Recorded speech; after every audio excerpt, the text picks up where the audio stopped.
இந்த பிக்சர்ல நம்ம டிராயிங் உங்களுக்கு வேணும்னு நினைச்சீங்கன்னா உங்க ஃப்ரெண்ட்ஸ் யாருக்காச்சும் கிஃப்ட் பண்ணணும்னு நினைச்சீங்கன்னா அதில் உள்ள வாட்ஸ்அப் நம்பருக்கு சென்ட் பண்ணுங்க. Welcome to my channel. இன்னைக்கு நான் என்ன பார்க்க போறோம்னா, டெம்ப்ளேட்டை பார்த்தோன்னே உங்களுக்கு தெரிஞ்சிருக்கும் என்னடா சேலஞ்ச் அக்செப்டட் அப்படி போட்டிருக்கானேன்ட்டு. ஒன்றும் இல்லை, எப்பயும் போலயே டிராயிங் பண்ணிட்டு இருந்தேன்னா திடீர்னு ஒரு சின்ன பையன் வந்தான். டக்குனே என்னை பார்த்துட்டு, ஆனால் நீங்கள் சின்ன டிராயிங்லாம் பண்ணிடுவீங்க, இல்லை ஒரு மனுஷனை கூட ஹியூமனாக கூட வரைஞ்சிடுவீங்க, ஆனால் எங்களை மாதிரி உங்களால் வந்து சயின்ஸ் டிராயிங்கை வரைய முடியுமா அப்படின்னு ஒரு கேள்வியை கேட்டுட்டோம். அந்த கேள்வி கேட்டோன்னே என்னால் பொறுக்க முடியல. பென்சில் எடுத்து வரைய ஆரம்பிச்சிட்டேன். அதே ஒரு வீடியோவாக போட்டுருவோம் தான் இப்போ நான் அந்த வீடியோ போட்டிருக்கிறேன். அதை என்னால் எவ்வளோ சீக்கிரம் வரைய முடியுமோ சீக்கிரம் வரைங்கன்னு சொன்னோம். அதுக்கேற்ற மாதிரி நான் சீக்கிரம் வரைஞ்சிட்டேன்.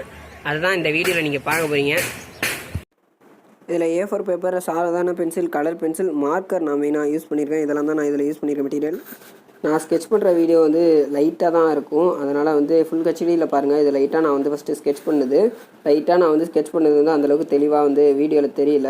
நடுவில் ஒரு வட்டம், மேலே ஒரு கோடு, கீழே ஒரு கோடு தான் நான் ஃபஸ்ட்டு போட்டிருப்பேன். அப்படி போட்டு தான் நம்ம வந்து பிரித்து ட்ராயிங் பண்ணுவோம். இப்போ நான் காட்டுறது வந்து ஃபுல் ஹெச்டியில் பார்த்தாலும் உங்களுக்கு தெளிவாக அந்தளவுக்கு தெரியாது. பேசிக் ஸ்கெட்ச் பண்ணும்போது எப்போவுமே அதிகமாக லைட்டாக தான் நம்ம ட்ராயிங் பண்ணணும். அப்போ தான் நமக்கு வந்து தப்பு வந்தாலும் அழைக்கிறதுக்கு கரெக்டாக இருக்கும். மேக்ஸிமம் எது ட்ராயிங் பண்ணாலும் இப்படி தான் பண்ணுவேங்க. இப்போ வந்து நான் கொஞ்சம் ட்ராயிங் பண்ணிட்டேன். இப்போ வந்து மேலே வந்து நான் வந்து ஃபுல்லும் வந்து மார்க்கர் யூஸ் பண்ணுறேன். அதாவது CD மார்க்கர். இந்த மார்க்கர் யூஸ் பண்ணி நம்ம எப்படினாலும் அவுட்லைன் வந்து அழகாக போட்டுக்கலாம். ஃபஸ்ட்டு நான் அந்த CD மார்க்கர் யூஸ் பண்ணி ஒவ்வொரு இடத்தையும் வந்து நான் ஃபில் பண்ணுறேன். ஃபஸ்ட்டு நான் ட்ராயிங் பண்ணிவிட்டேன் வேகமாக. இப்போ வந்து மேலே வந்து அடுத்தடுத்துன்ட்டு நான் வந்து ஃபில் பண்ணுறேன். இது நான் வந்து ட்ராயிங் பண்ணிவிட்டு அதுக்கு அடுத்தது இதுக்கு மேலே வந்து நான் வந்து கலர் பென்சில் யூஸ் பண்ணி கலர் பண்ணுவேன். இது செல் சொல்லுவாங்க, சயின்ஸில் வந்து இருக்கும். நானும் படிச்சிருக்கேன். படிக்கும் போது எப்படி வரைஞ்சேன்னு தெரியல, ரொம்ப கொடூரமாக வரைஞ்சேன். இப்போ அதோட கொடூரமாக ட்ராயிங் பண்ணிகிட்ருக்கேன். இது நான் சீக்கிரமாக வரைஞ்சது. ஒரு அரை மணி நேரத்தில் நான் வந்து சீக்கிரம் முடிச்சிட்டேன், வேகமாக வரைஞ்சி. அதனால் வந்து கொஞ்சம் வித்தியாசமாக தான் இருக்கும். சேலஞ்சு சீக்கிரம் வரைஞ்சி முடிக்கணுன்றனால வேகமாக நான் வரைஞ்சிட்டேன். பட் படுபாவி அந்த பேப்பர் தான் தூக்கிட்டு ஓடிட்டோம். ஓகே, இப்போ வந்து உள்ளே வந்து எப்படி நான் ட்ராயிங் பண்ணுறேன் பார்த்துக்கோங்க. ஃபஸ்ட்டு வட்டம் போட்டு அதை உள்ளே நான் பிரிச்சிட்டேன். எதுக்கு நான் ஃபஸ்ட்டு உள்ளே ட்ராயிங் பண்ணுறேன்னா, உள்ளே உங்களுக்கு ட்ராயிங் பண்ணி நீங்கள் முடிச்சிட்டிங்கன்னா உங்களுக்கு வெளியே வந்து அளவு உங்களுக்கு தெரிஞ்சிடும், எந்த அளவுக்கு தள்ளி வருது அப்படின்ட்டு. உள்ளேருந்து நீங்கள் ஸ்டார்ட் பண்ணும்போது உங்களுக்கு ஈஸியாக இருக்கும் அளவு பார்த்து வரைகிறதுக்கு ஏற்ற மாதிரி. மற்ற ட்ராயிங் மாதிரி வந்து நம்ம எங்கேருந்து ஆரம்பிச்சாலுமே கரெக்டாக வராது. நம்ம நடுவில் வந்து அளவு வச்சு கரெக்டாக வரைஞ்சால் மட்டும்தான் நமக்கு வந்து டிஸ்டன்ஸ்லாம் ஒவ்வொரு இடத்துக்குமே கீப்பாக கரெக்டாக வந்து அந்தந்த இடத்துக்கு ஃபுல்லாகி வரும். இப்போ மேலே வந்து உள்ளே நான் ஃபில் பண்ணதுக்கப்புறம் நான் ட்ராயிங் பண்ணதில் மேலே வந்து அவுட்லைன் நான் ஃபில் பண்ணிட்டு வரேன். ஒவ்வொரு பிளேஸுமே நம்ம கொஞ்சம் கொஞ்சமாக ஃபில் பண்ணிட்டு வந்தால் நமக்கு வந்து ஈஸியாக வந்து ட்ராயிங் எந்த இடத்துல வந்து ஆரம்பித்து எந்த இடத்துல வந்து முடியுதுன்றது நமக்கு தெளிவாக தெரிஞ்சிடும். அதனால் பிரச்சனை இருக்காது. நீங்கள் சின்ன சைஸ் வரைகிறீங்கன்னா அதுக்கேற்ற மாதிரி சின்ன வட்டம் போட்டு ஸ்டார்ட் பண்ணுங்கள். இப்போ நான் மேலே வந்து மார்க்கர் யூஸ் பண்ணுறேன். நீங்கள் வந்து பிளாக் ஜெல்லு கூட யூஸ் பண்ணலாம். மற்றபடி உங்கள் டீச்சர் என்ன சொல்கிறாங்களோ அதுக்கேற்ற மாதிரி நீங்கள் யூஸ் பண்ணிக்கோங்க. அப்புறம் நான் தான் இந்த இது தான் யூஸ் பண்ண சொன்னேன்னு என்ன மாட்டி விட்டுறக்கூடாது. இப்போ உள்ள ஒவ்வொரு பார்ட்டுமே நான் எப்படி வரைகிறேன்னு பார்த்துக்கோங்க. எப்படி ஸ்டெப்பாக எங்கே ஆரம்பித்து எந்த இதுலேருந்து வந்து கரெக்டாக முடிக்கணுன்ட்டு ஒவ்வொரு இடத்துக்கு ஏற்ற மாதிரி நான் வந்து ட்ராயிங் பண்ணிக்கிட்டு இருக்கேன். இதே மாதிரி நீங்கள் ஆரம்பித்து இது பண்ணிங்கன்னா உங்களுக்கு வந்து ஓரளவுக்கு கரெக்டாக அக்யூரேட்டாக ட்ராயிங் பண்ண முடியும். கரெக்டான அக்யூரேட் ஓரளவுக்கு வந்துடும். உங்களுக்கு வந்து தப்பு அதிகபட்சம் வர வாய்ப்பு கம்மி தான். இப்போ வந்து சீக்கிரமாக வரைஞ்சனால வந்து உங்களுக்கு கொஞ்சம் என்னோடய ட்ராயிங்கில் கொஞ்சம் மிஸ் ஆகும். இது நீங்கள் பொறுமையாக வரைஞ்சிங்கன்னா அதுக்கேற்ற மாதிரி வரும். எக்ஸாமில் உங்களுக்கு டைம் ஏற்ற மாதிரி பார்த்துட்டு நீங்கள் வரைங்க. நாங்கள் இருந்தப்போ பொசிஷனே வேறு, அதனால் பிரச்சனை இல்லை. இப்போ உள்ள ஒவ்வொரு இதுவுமே வட்டம் எப்படி வரும்ன்ட்டு அதுக்கேற்ற மாதிரி நான் போடுறேன். உள்ள அதுக்கப்புறம் சைடில் எங்கே வட்டம் வரும்ன்ட்டு ஒவ்வொரு இதுவுமே தனியாக நான் ஃபஸ்ட்டு குறித்து வச்சுக்கிட்டனால ஈஸியாக இருந்துச்சு. இப்போ அதுக்கேற்ற மாதிரி நான் வந்து ஃபுல் அவுட்லைன் வந்து கொடுக்குறேன். என்னடா வந்ததுலேருந்து முட்டையாக போட்டுட்ருக்கேன்னு பார்க்கணும்னா, இது செல்லு முட்டையாக தான் இருந்துச்சு. இது நானோ பார்ட்டிகளை வந்து நம்ம ஆர்டிஸ்ட் வந்து கரெக்டாக அதை ஜூம் பண்ணி அந்த ஸ்ட்ரக்சர்லாம் எடுத்திருக்காங்க. இதுக்கு ஏற்ற மாதிரி தான் நான் வந்து வட்டமாக தான் போட முடியும். நான் வேறு ஷேப் எதுவும் மாற்ற முடியாது. பிகாஸ் வந்து சயின்ஸுன்றப்போ அதில் உள்ள மாதிரி அப்படியே நம்ம பார்ட்ஸ் குறித்தா தான் கரெக்டாக இருக்கும். மற்றபடி போர்ட்ரேட் ட்ராயிங் மாதிரிலாம் இருக்காது. நம்ம முன்ன பண்ண கேரக்டரை மாற்றி கூட வரைஞ்சிக்கலாம். ஆனால் இது வந்து அந்த மாதிரி கிடையாது. ஒவ்வொரு பாட்டுமே நம்ம எங்கெங்கே கரெக்டாக போடணுமோ அதுக்கேற்ற மாதிரி போட்டு நமக்கு கரெக்டாக அந்தந்த பாட்டுக்கு என்னென்ன பேர் கரெக்டாக கொடுத்தா மட்டும் தான் நமக்கு மார்க்கு கிடைக்கும்.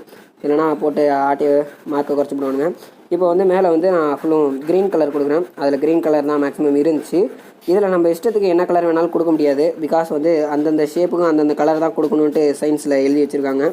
அதை நான் பார்த்ததில்ல, இருந்தாலும் படம் வந்து புக்கில் நான் பார்த்ததை வச்சு நான் சொல்கிறேன். இப்போ ஒவ்வொரு இடத்துக்கும் என்னென்ன கலர் இருந்துச்சோ அதுக்கேற்ற மாதிரி தான் நான் வந்து முடிஞ்ச அளவுக்கு கலர் கொடுக்குறேன். வேறு எதுவும் கலர் கொடுத்து நீங்கள் தப்பாக பண்ணிட வேணாம். மேக்ஸிமம் கலர் கொடுக்க சொல்ல மாட்டாங்க உங்கள் இதில். நான் வந்து இதில் சும்மா கலர் பண்ணி காட்டுறேன். ரியல் டைம்லேயே நான் கொஞ்சம் வேகமாக தான் நான் வந்து ட்ராயிங் பண்ணேன். அதை வந்து இன்னும் நான் ஸ்பீடாக ஆக்கியிருக்கேன், வேறு ஒன்றும் இல்லை. ஒவ்வொரு இடத்துலையும் எங்கெங்கே என்னென்ன கலர் வேணும் ஓரளவுக்கு குறிப்பிட்டு நான் வந்து கலர் வந்து கொடுக்குறேன்.